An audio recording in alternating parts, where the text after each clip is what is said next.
విప్లవ సాహిత్యంతోనే సామాజిక చైతన్యం, మార్పు సాధ్యమని సిపిఎం ఏలూరు జిల్లా కార్యదర్శి ఏ రవి అన్నారు. జంగారెడ్డిగూడెం సిపిఎం కార్యాలయంలో నిర్వహించిన రెడ్ బుక్ డే అధ్యయన వేదికలో రవి మాట్లాడుతూ సమాజంలో మార్పును కోరుకునే ప్రతి ఒక్కరూ విప్లవ సాహిత్యాన్ని అధ్యయనం చేయాలని సూచించారు.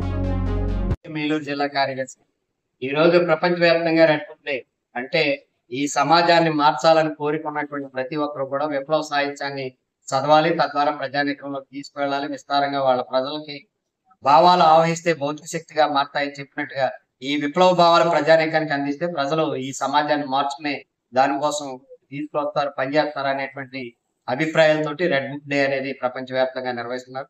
ఇది ఒక్కొక్క సంవత్సరం ఒక్కొక్క సందర్భంలో పుస్తకాన్ని చదవమని చెప్పి ప్రోత్సహిస్తున్నారు. ఈ సంవత్సరం విప్లవ సారథి లెనిన్ జీవితం కృషి అనే పుస్తకాన్ని చదవాలని చెప్పేసి కోరుతున్నాం.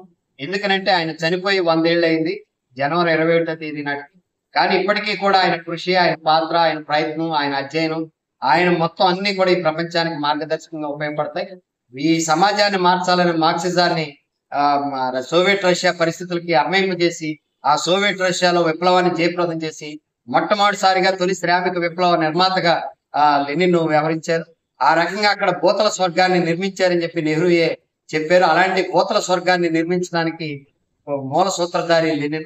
కాబట్టి ఆయన జీవితాన్ని చదవడం ద్వారా ఎన్నో అసమానతలతోటి, సామాజిక వివక్షలతోటి లేదా మతోన్మాదులతోటి పేటరైపోతున్నటువంటి భారతదేశాన్ని కూడా సమూలంగా మార్చి శ్రమ చేస్తున్నటువంటి వాళ్ళ వాళ్ళకి ఈ రాజ్యాధికారం అందించేలాగా, వాళ్ళు సృష్టించిన సంపదకి వాళ్ళకి వాటా దక్కేలాగా చేసేటువంటి ఒక సమూలమైన మార్పు కోసం మనందరం కృషి చేసిన వాళ్ళు ఉన్నాం.